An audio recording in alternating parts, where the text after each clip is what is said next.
इस लेक्चर में हम क्लास 10 के चैप्टर 9 का थ्योरम नंबर 4 सॉल्व करेंगे। इसमें कहा गया कि if two chords of the circle are congruent then they will be equidistance from the centre.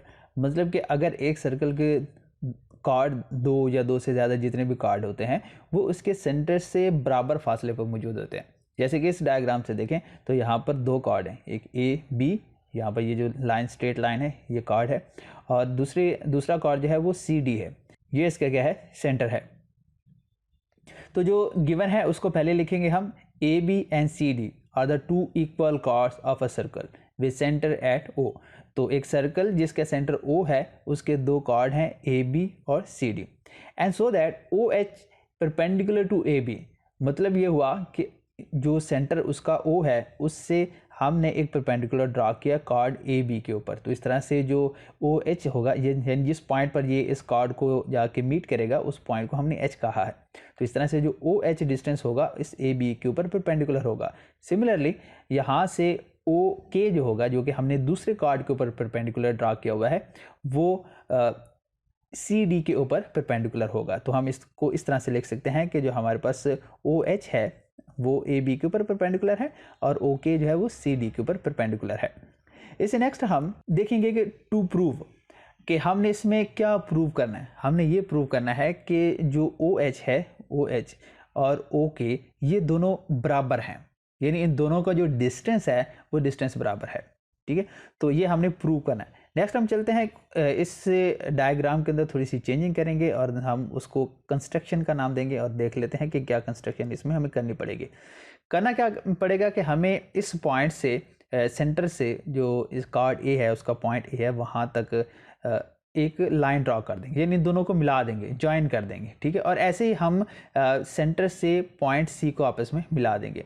जो कंस्ट्रक्शन में हम खुद से काम कर रहे होते हैं हम डायग्राम के अंदर उसको डॉटेड लाइन के साथ शो करते हैं। इस तरह से हम क्या कहेंगे, join O with A and O with C, इन दोनों को आपस में मिला देंगे। अब जब हम इनको मिलाएंगे तो इससे क्या हमें फ़ायदा क्या होगा, इससे हमारे पास दो तरह की राइट एंगल ट्राइंगल्स बन जाएंगे, जो कि ट्राइंगल यहाँ पर शो की गए, यानी इस तरह से एक इधर ये और एक ये एक ट्रायंगल बन गए। और ऐसे अगर हम देखें तो इसकी दूसरी तरफ भी ऐसी एक ट्रायंगल बन रही है। तो दो ट्रायंगल हमारे पास बनती है। ट्रायंगल के नाम किस तरह से रखे हैं, ओ ए एच, मतलब कि ओ ए एच एक ये वाली ट्रायंगल और दूसरी ओ सी के एक ये वाली ट्रायंगल। तो इस तरह से हमारे पास इसकी दो ट्रायंगल्स बन जाएंगे। तो इसको मज़ीद प्रूव करने के लिए हम चलते हैं प्रूव के लिए स्टेटमेंट और रीज़न की तरफ। तो यहाँ हम लिखेंगे इसकी स्टेटमेंट और आगे इसकी रीज़न लिखी जाएगी।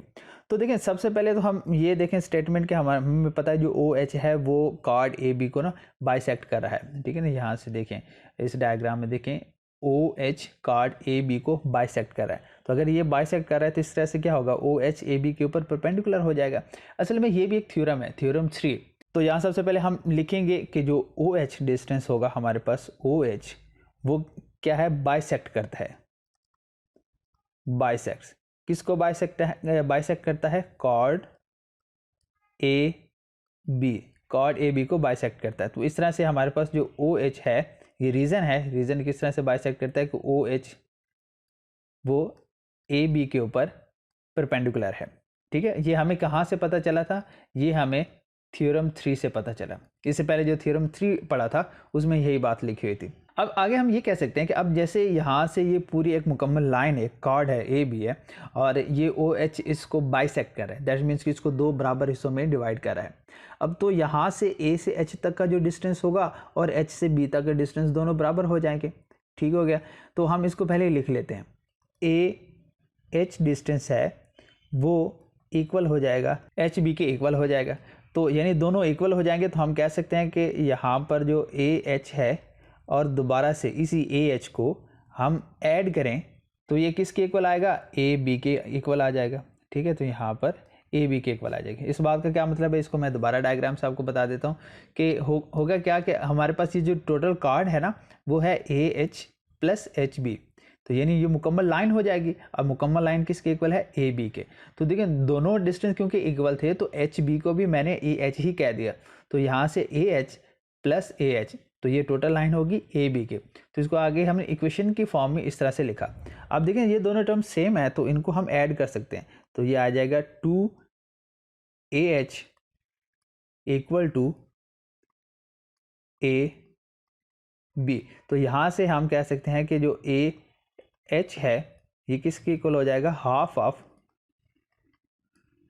ए बी के। तो इसको हम इक्वेशन 1 का नाम दे देते हैं। अब ये जो सब कुछ हमने लिखा है ये कार्ड ए बी के लिए लिखा है, तो सिमिलरली हम इस कार्ड जो सी डी है उसके लिए भी लिखेंगे। तो इसमें क्या होगा कि ओ के जो होगा, ओ के ये बाइसेक्ट करेगा, बाइसेक्ट कार्ड सी डी को, इसको बाइसेक्ट करेगा। अब इस हिसाब से जो ओ के होगा वो सी डी के ऊपर परपेंडिकुलर होगा, और ये भी हमें कहाँ से पता चला, थ्योरम 3 से पता चला। अब देखिए जो काम हमने इस कार्ड ए बी के लिए किया बिल्कुल सेम वही काम हम कार्ड सी डी के लिए भी करेंगे। तो यहाँ से मैं डायरेक्ट लिख देता हूँ कि हमारे पास जो सी के होगा प्लस सी के ये किसके इक्वल होगा, कार्ड सी डी के इक्वल हो जाएगा। तो इन दोनों को ऐड करेंगे तो ये बनेगा हमारे पास C K is equal to C D. तो यहाँ से C K is equal to half C D बन जाएगा, और इसको हमने इक्वेशन 2 कह दिया। लेकिन साथ में हमें यह भी पता है कि जो ए बी है वो किसके इक्वल है, सी डी के। अब ए बी और सी डी क्या है, ये कार्ड है, और ये हमें कहाँ से पता चला, ये उन्होंने स्टेटमेंट के अंदर बता दिया था। इस वजह से हम इसके रीज़न लिखेंगे कि ये गिवन है।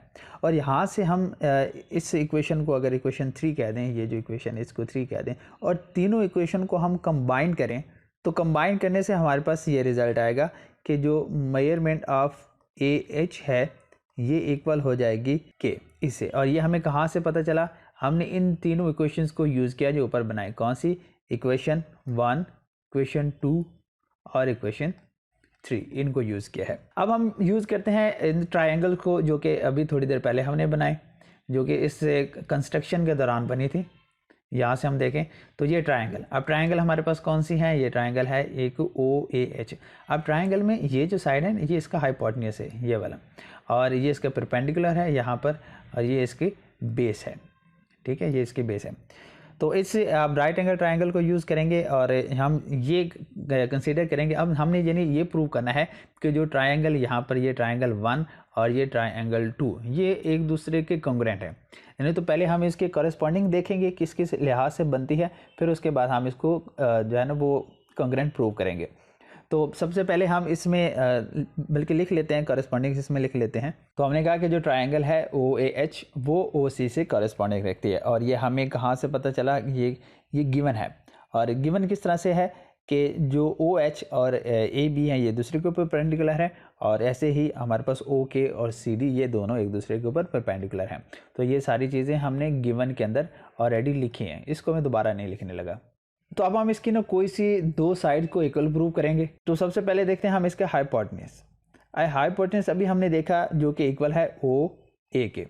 अब ये हाइपोटेन्यूस ओ ए ये इक्वल होगा ओ सी के, ठीक है। और ये मैंने कहाँ से लिखा है, ये मैंने इस डायग्राम से लिखा है। देखिए ये ट्रायंगल है ना ओ सी, ये इसका हाइपोटेन्यूस है ये वाला, और ऐसे यहाँ पर ओ ए है तो ये ओ सी ये इसका हाइपोटेन्यूस है, तो दोनों इक्वल है।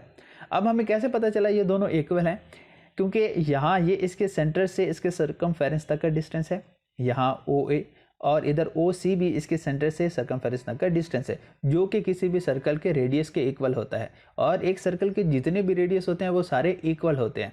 तो अगर ओ ए और ओ सी दोनों सर्कल के रेडियस हैं तो दैट मीन्स कि ये दोनों इक्वल होंगे। तो इस वजह से हमने यहाँ पर क्या लिखा कि ये दोनों इक्वल हैं, हाइपोटेन्यूस इस ट्रायंगल के इक्वल हैं और radii of a same circle, ये इसकी रीज़न है। अब यहाँ से हम कह सकते हैं कि जो मेजरमेंट ए एच है ये इक्वल है सी के, इस दोनों के इक्वल है, और ये हमने इसको ऑलरेडी प्रूव कर दिया है, ठीक है। तो हम इसके जगह पे लिख देंगे ऑलरेडी प्रूव्ड।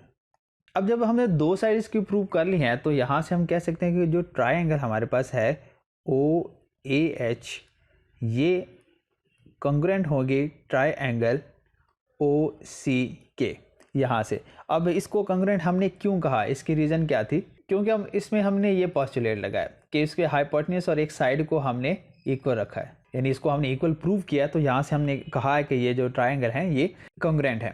तो अगर उसकी राइट एंगल ट्राइंगल के दो साइड्स को हमने इक्वल प्रूव कर दिया तो उसकी जो तीसरी साइड होगी वो भी इक्वल होगी। अब वो तीसरी साइड उसकी क्या है, वो तीसरी साइड उसकी है OH और OK, जो कि हमने प्रूव करना था। और वो कहाँ पर, इस ट्राइंगल के अंदर हमारे पास यहाँ पे बनती है, ठीक है ना, OH और OK। तो देखिए ट्राइंगल की ये भी एक साइड ही है ना। जब ये दो साइड्स हमने प्रूव कर ली, ये वाली साइड और ये वाली साइड हमने प्रूव कर ली, तो जो तीसरी साइड होगी वो भी इसके इक्वल होगी। तो यहाँ से हमने बस यही प्रूव करना था कि ये दो साइड जो होती हैं हमारे पास इक्वल होती हैं, तो ये प्रूव हो गया।